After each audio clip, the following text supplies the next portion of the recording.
Want to know the latest in soccer? Then listen to the Golden State Media Concepts Soccer Podcast. From MLS, the World Cup, and the Premier League, we've got you covered. The latest updates, the hottest matches, and news on the league's top players. It's the Golden State Media Concepts Soccer Podcast. David Beckham scores the goal to take England all the way to the World Cup finals. Listen now.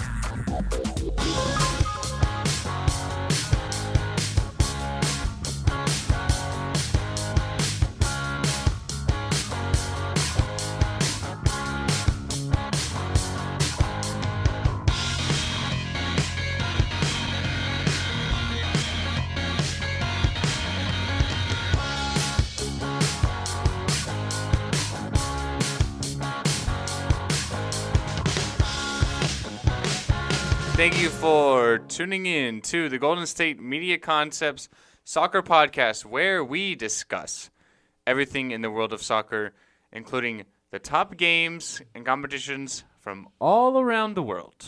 I'm Ben. I'm Alex. And we are back here on a Monday during an international break. I don't really like the international breaks that much. I feel like, obviously, they're good. We have important stuff going on. You know, we have World Cup qualifiers. We have international friendlies. So it's important stuff. But I can't get as excited into the national teams during things like this than I can in the club scene. During big competitions like we had this summer, like the World Cup, I can get really into the national teams. But during these friendlies and these qualifiers, you have people that maybe want some rest or something. So they're not playing for the national team, or they're not in really good form as of late, although they are top players, so they're not playing for the national team. So I can't get as excited. I understand that. I mean, again, we were talking about it last week. I feel like a lot of people that are kind of borderline soccer fans or football fans can kind of embrace the international stuff. So I feel like that's good. But I get what you mean. Yeah, I just can't really get, as sort of highly as I can with these club games. But we are at the international break, and there are important games going on, and we had some compelling storylines going on. So we have to highlight on at least a few of them in my eyes. So we still have games going on today, as a matter of fact. So the defending European champions, Portugal, they're playing the Faroe Islands today. You expect any fireworks there? Man, the Faroe Islands are known for their fireworks, so okay. I mean, just so you know. I mean, Cristiano Ronaldo did have 4 goals on Saturday, so I hear that guy's pretty good. he's all right. He's an okay player, so I hear that kid's not bad. he's not bad. Over the weekend we had Iceland, 2 games, 2 wins, Alex. So they scored 2 goals in stoppage time to come from behind, and then obviously yesterday they beat Finland 2-1. Iceland continuing that positive form from the European Championships into the World Cup qualifiers in Europe. Do we honestly expect them to be able to keep this up? I mean, I want to. I want to look at Iceland like I almost look at Iceland in these games lately as a nice, not mean bully version of the Iceland team from Mighty Ducks 2. Just a powerhouse, That's what they've seemed like lately. Jesus. But no, I don't think they can keep it up. I don't think that they can keep this pace up. I think eventually they're going to give in and they're going to lose some games. They're playing really well, through 2 games. We are just in the really preliminary stages here with the World Cup qualifiers and everything. So, I mean, I guess anything is really possible. When you look at Iceland, they're currently sitting within the first group, like the first round here of the championship qualifiers. They're currently sitting tied at the top of their group with Croatia in Group I. So 7 points. And then Ukraine's at 5, Turkey's at 2, Finland 1, Kosovo, a new nation to soccer, at 1 as well. So yeah, I've never heard of them. I've never heard of some of these nations. When you look at these groups, obviously Ukraine and Turkey, teams that were in the European Championships this summer, but Croatia should be able to finish on top of this group. But Iceland, I feel like, are just as good as Ukraine and Turkey. Iceland did just beat Turkey, so yes, they did 2-0. So I think they obviously are still a good, solid team. I think they could do it. I think they really can. Yeah, some of at these least places in through this group. Literally, some of these places I've never heard of before. Yeah, this is just the really, really preliminary stuff. So, like, FYR, Macedonia. I don't think the Macedonians are really keen on. I didn't know Estonia had a team. Or Liechtenstein. I don't think they're really keen on their. Gibraltar has a team? Nice. Rockin' Gibraltar. Okay, so one thing I want to talk about is England. So we talked about last week Gareth Southgate being the interim England manager since Big Sam Allardyce was let go by the FA. Nice nickname. So under his first game in charge, the England national team defeat Malta 2-0. Kind of a disappointing result in a way. If you look at it, 2-0. This is a country that in Malta that England should have beat 6 or 7-0. And Wayne Rooney really, really scrutinized and criticized for how he played. And now reports are that England's game tomorrow against Slovenia, Wayne Rooney's going to be dropped. The England national team captain being dropped. First we had Man United dropping him, Jose Mourinho putting him to the bench. Now you see Gareth Southgate possibly doing the exact same thing. What do we think of this? Absolute anarchy. Why? He's Mr. England. But he's not I get playing it, though. He's well. not playing at the same level. I understand. It's like Kobe Bryant. His last couple of years, he was just garbage. He wasn't good. I get it. Wayne, I get it. I'm just sorry you have to go through this, Wayne. He's just not playing well. And honestly, it doesn't come as a surprise. When you look at England, they have a nice mix of midfielders they can throw in there. Jordan Henderson's playing really well at Liverpool right now.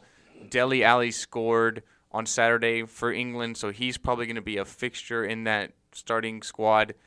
You have Eric Dyer. Maybe if they want to put James Milner in a midfielder role. I really don't know what Gareth Southgate's going to plan for tomorrow. But reports are that Wayne Rooney is not going to be in his team. And it does not come as a surprise. Wayne Rooney, in my eyes, really having his worst season so far. He's just not playing well. And if you're not playing well, no matter who you are or the history you have, I just don't think you should sort of be in a squad. And Southgate did mention that he wants to go a lot younger with the national team, at least on an interim basis through his first 4 games. When you're going with a younger squad, that does not include Wayne Rooney. He's one of the older players in Europe. Yeah, so he's getting up there. He's about 31, 32 years old, even though he has the face of a grown-up baby. He has the face of a 50-year-old baby. He's always looked old.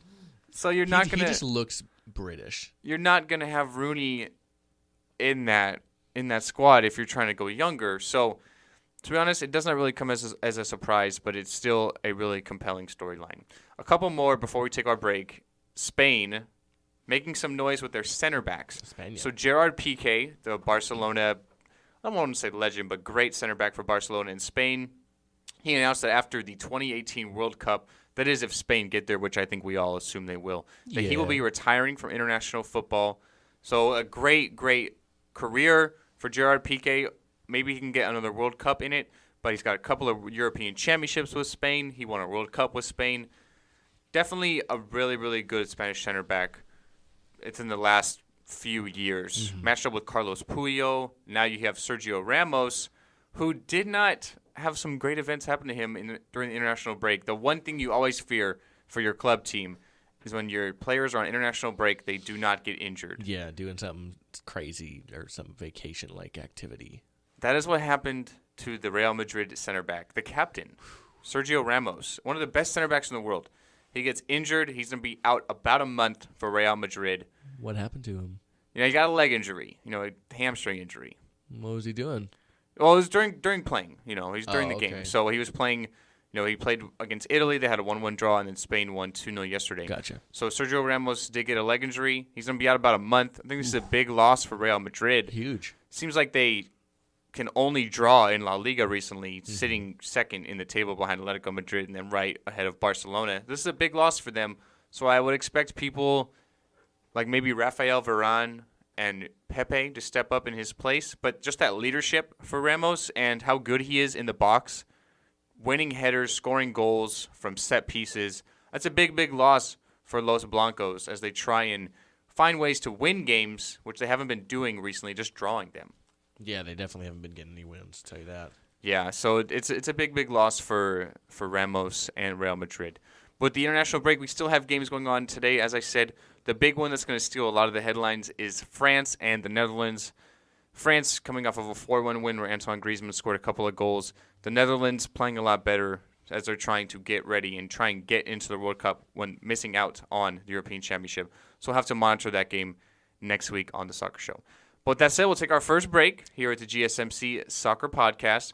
After the break, we're going to be talking about some interesting news that happened this weekend featuring two young guns, 14 years old and 13 years old respectively, making debuts for teams, making some noise. These young guys moving in to some big clubs around Europe. So we'll talk about that and what we think about that right after the break at the GSMC Soccer Podcast. Tired of searching the vast jungle of podcasts? Now listen close and hear this out. There's a podcast network that covers just about everything that you've been searching. Hey! The Golden State Media Concepts Podcast Network is here. Nothing less than a podcast bliss with endless hours of podcast coverage. From news, sports, music, fashion, cooking, entertainment, fantasy, football, and so much more. So stop lurking around and go straight out to the Golden State Media Concepts Podcast Network. Guaranteed to fill that podcast itch.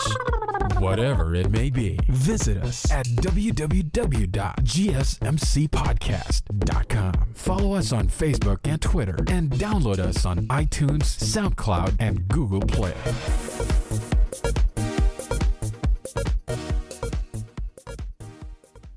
Welcome back into the Golden State Media Concepts Soccer Podcast. Going to be jumping into our second segment here, talking about some young guns making some debuts on their respective teams really higher up. One of them senior level, which is really, really impressive. And then the first one we're going to talk about here is 13-year-old from the Ivory Coast, Karamoko Dembele. Yeah, it's a little fella. Little fella. Yeah. And I love the name, Karamoko. He sounds like a coffee flavor. Yeah, he's. I mean, apparently this kid's a phenom. He's a little prodigy. But I was saying to you on the break, like, wouldn't it be a little weird to play with a 13-year-old? I mean, I know it's under 20, so I mean, as old as you can be is 20, I think, right? Yes, 20 and younger. But like, you're playing for a relatively, professional and team in a sense. That's really that next step. I Yeah. guess you can say under 21s, but then you're looking at that senior level, and really, if you're playing for the under 21s, you're maybe not ready for that senior level. Mm-hmm. So we have Karamoko Dembele at 13 years old playing for the under 20 Celtic team. That's the top team in Scotland. They're in the Champions League. So this is not like he's playing for a really, really weak side. Yeah, He's playing he for played a good 9 side. minutes the other day. Yeah, he came on in the 81st minute. He's a 13-year-old. They're literally labeling him the next Messi. Wow.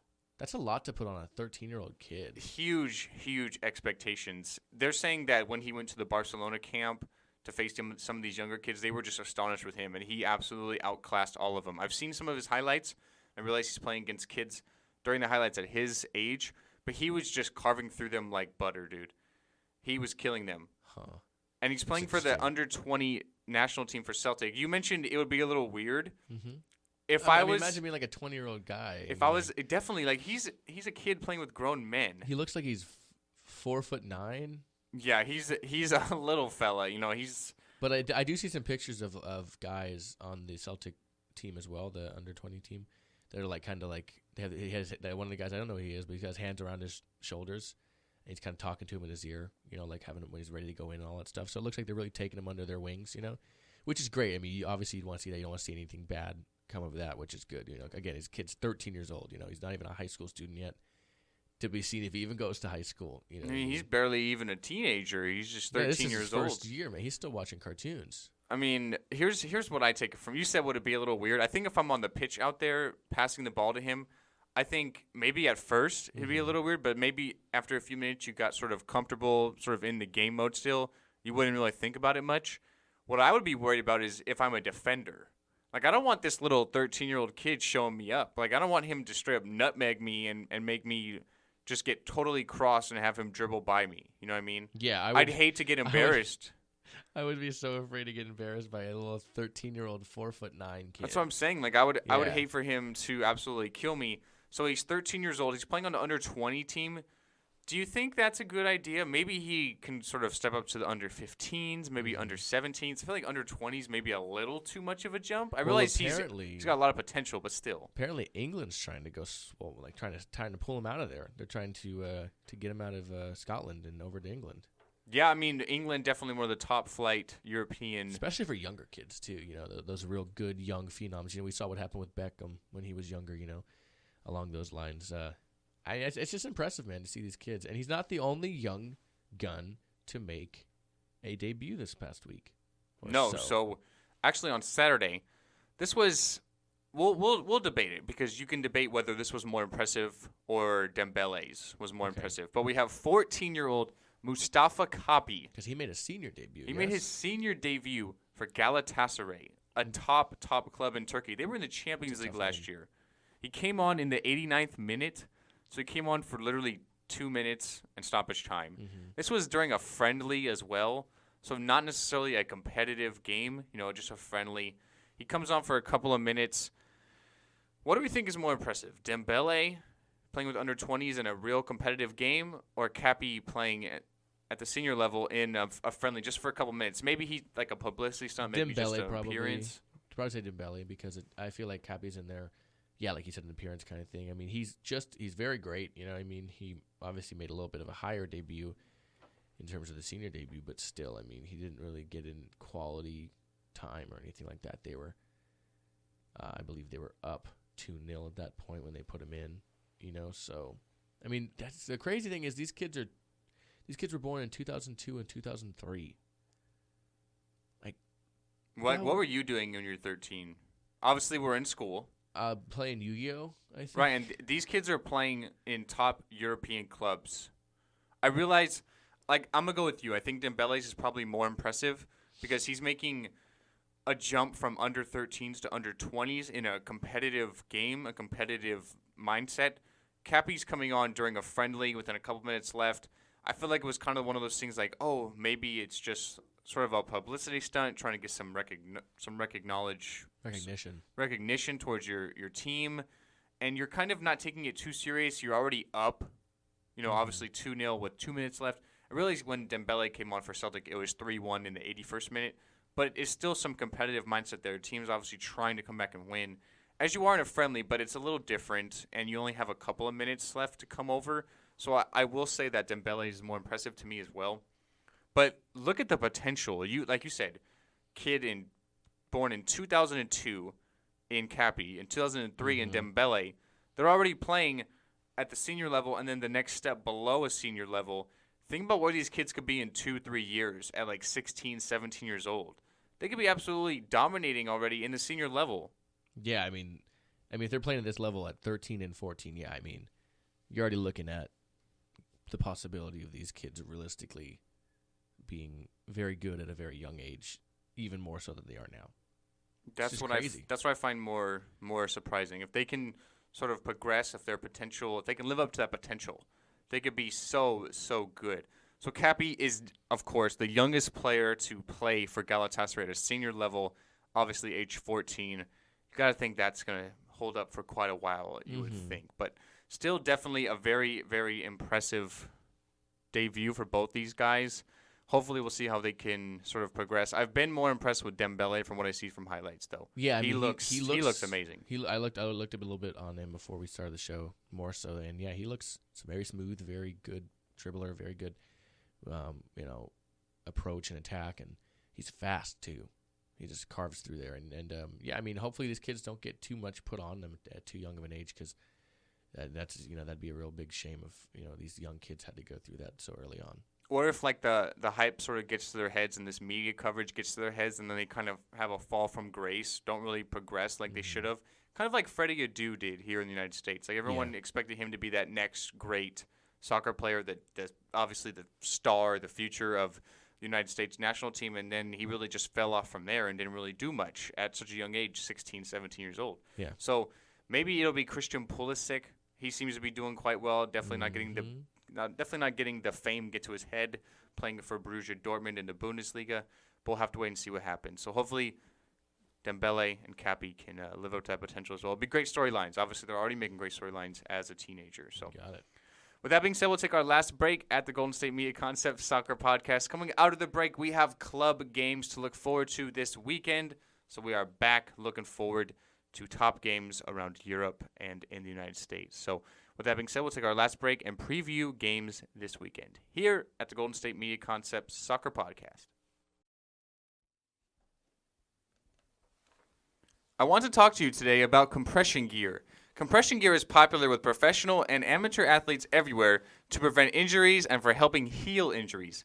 Sleeves has the coolest collection of compression gear around. Sleeves carry sizes for women and men as well as kids. Get compression sleeves in over 200 designs to match your teammates and uniforms. Check out the huge collection of styles and sizes or order something custom for your team at Sleeves. Get 20% off. Plus free shipping on purchases of $50 or more when you use the code SOCCERPODCAST. Visit Sleeves, that's spelled SLEEFS.com today. That's SLEEFS.com. Sleeves.com. And we're back here at the Golden State Media Concepts Soccer Podcast, and we're going to talk real quick about some games in the upcoming weekend here. The Premier League, the Bundesliga, La Liga, going through all of them. Pretty much, let's start with the Premier League. We have some pretty good games this Saturday and Sunday, and even Monday this week. No Friday games to speak of. But let's start on Saturday. We have Chelsea visiting Leicester City, Arsenal taking on Swansea City, West Brom and Tottenham, Stoke City and Sunderland, Bournemouth and Hull City, Man City, Everton, and Crystal Palace West Ham. Yeah, definitely a couple of games you're going to want to look at is Chelsea and Leicester City. Mm-hmm. Leicester City is kind of Chelsea's favorite team. You know, Leicester City won the league last year because Chelsea got a victory over Tottenham. So Leicester City kind of have something to give them, like a handshake, like thanks for helping us, you know. So definitely a storyline. Both teams definitely needing results. You look at Chelsea sort of falling back near the top of that table within their last couple of weeks, and then Leicester kind of that fall from grace they had last year. They're already lost as many games as they did all of last year, just through 7 games. So they definitely need a positive result. You look at Swansea City and Arsenal. Swansea City obviously making the change with managers to Bob Bradley from the United States. We talked about last week on the show. And it doesn't get any easier with his first game. He's facing the team currently third in the table and have not lost since opening day against Liverpool, and that's Arsenal. They're playing really, really good right now. A road game, tough for Bob Bradley. I do expect the Gunners to be firing on Saturday. Whoa. And also I hope they do, obviously, being a supporter. So yes, sir. That's definitely a game you need to look at. And then I guess on Saturday, the game that I have my eyes on most, the game of the Saturday slate, is probably Man City and Everton. Mm-hmm. Man City coming off their defeat before the international break to Tottenham 2-0. Everton, a team that's playing really, really well. Only one loss so far through 7 games to Bournemouth. But they haven't been doing too well the last few games. Just a couple of draws and then a defeat. So they definitely need 3 points if they're trying to stay competitive here in the top of the Premier League. And then for Man City, we need to really see what they're made of after their loss, if they can sort of retaliate, recoup, and get a good solid victory against the Blues of Everton. Very true. Also on Saturday, we have Southampton and Burnley FC. And then to end the week, we have Liverpool facing off at Manchester United on Monday. That's definitely the game of match day 7 in my eyes, is Liverpool and United on Monday in a primetime slot, Monday Night Football. We have Liverpool against United. Liverpool playing really well right now, currently sitting 4th in the table. The same thing as Arsenal, really. Liverpool with their one defeat against Burnley, 2-0, the second game of the year. But they've been playing really well under Jurgen Klopp lately. And then you have Man United, who have kind of dropped a little bit. We'll have to see what they're made of. This is going to be a really close, competitive game. I would expect a lot of goals. Liverpool really good going forward, but their defense is really, really shaky. And United definitely capable. Look at Ibrahimovic. You have Martial, Rashford. They're all playing really well right now. Pogba. So I do expect some fireworks in that game. Liverpool are playing well. I would expect a draw, though. I think both teams can escape with a point on Monday Night Football. All right. It's actually noon here, but Monday Night Football, yeah. In Europe, Alex. Yes. In Europe it is. All right, let's move to the Bundesliga. Friday, we do have games there. Only one, though. Borussia Dortmund is taking on Hertha BSC. And that's going to be Friday morning out here. On Saturday is the big slate of games. We have Hoffenheim taking on SC Freiburg, FC Cologne and Ingolstadt, FC Augsburg and Schalke, Borussia Mönchengladbach and Hamburg. We have Eintracht and Bayern Munich, and Werder Bremen and Bayern Leverkusen all on Saturday. To end the week off on Sunday, we have Mainz and Darmstadt, and Wolfsburg and RB Leipzig. The big matchup is definitely the Friday night game between Hertha Berlin and Dortmund. Dortmund losing their last game to Bayer Leverkusen. Hertha Berlin still only with the one loss, playing really well. They're sitting at second in the table with 13 points. Borussia Dortmund with 12 at third place. So definitely a matchup of two of the top three teams. I got to think Dortmund are going to be able to beat Hertha Berlin. They're playing really well recently, but Dortmund's still a much better team, a lot more class to them. So very true. All right, and let's move to La Liga. La Liga, we have matchups all weekend. Friday, we have La Palma and Espanyol. Only game of the day. We move to we move to Saturday. Leganés and Sevilla, Barcelona and Deportivo, Atletico Madrid and Granada, and Betis and Real Madrid to finish off Saturday's games. Sunday, we have Alaves and Malaga, Athletic and Real Sociedad, Sporting de Juan and Valencia, and Villarreal and Celta Vigo on Sunday night. Well, Sunday afternoon here, morning actually where we are. And then Monday ends it all off, Eibar and Osasuna taking on one another. Definitely really important games here in the La Liga. So we'll have to see if Barcelona can rebound from their loss 4-2 against Celta Vigo. Still without Lionel Messi, they're going to be playing Deportivo, a side they should be able to beat. Would expect Neymar and Luis Suarez to be scoring some goals for them. And we'll have to see if Real Madrid can sort of get off the snide against Real Betis. They keep drawing. They need to get some wins. They need to get some good results if they're going to keep up with Atletico Madrid and with Barcelona at the top of La Liga, which I do expect. Cristiano Ronaldo in great form right now, scoring 4 goals his last game for Portugal. Although he is in a striker role, he'll move over to that left-hand side. So have Gareth Bale, Karim Benzema. Alvaro Morata is playing really well for Real Madrid as well, and their midfield is so dynamic. So you got to think that they're going to keep their positive stride going. Even without Sergio Ramos, who did get injured, as we mentioned, they should be able to compete and defeat everyone. That's what I was trying to say. That's okay.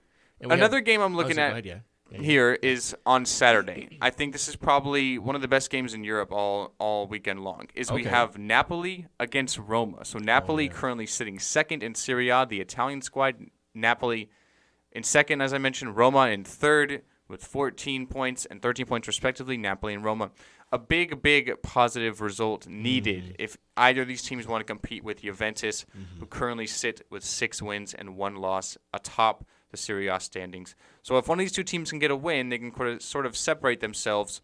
I feel like Napoli are a better squad. They're playing a lot better. But the problem with Napoli is they did have their Polish striker come over from Europe, Milic. He did get injured during the international break. He tore his ACL, Alex. He's going to be out the whole entire season. That's a huge loss for Napoli. They brought in Milic to replace Gonzalo Higuain, who they sold to Juventus. And that replacement now is out for the year. So it's definitely a tough game. Because of that, I'm going to take Roma. I don't think Napoli can score as many goals without Milic. They still have a lot of great players, Dries Mertens, Marek Hamšík, but I think it's going to be tough for them. So because of that, I'll take Roma. Okay, and then some other games just to close the gap here for the rest of the episode. We have a couple seconds here left of matches here in Serie A. We have Pescara and Sampdoria facing off against each other, as well as Juventus and Udinese going against each other on Saturday. Moving to Sunday, we have Fiorentina and Atalanta. Sorry. Had to say that a little slower. Genoa and Empoli. Inter Milan and Cagliari. Sassuolo and Crotone. Lazio and Bologna. Chievo and AC Milan.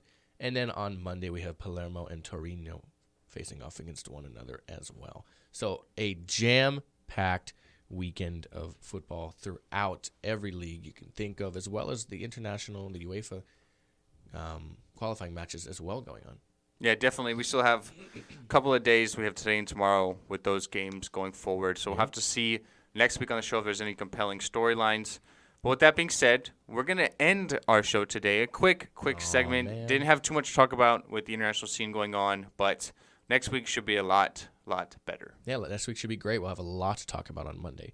And, of course, we'll be back Monday. So in all of things that you need for soccer, of course, you can go to any lovely soccer site to find that. But, of course, you can always come back and find us here at the GSMC Soccer Podcast every Monday. But until then, we'd like to thank you for listening. As always, I'm Alex. I am Ben. And we will see you guys next week. Have a good rest of your week. Enjoy your football.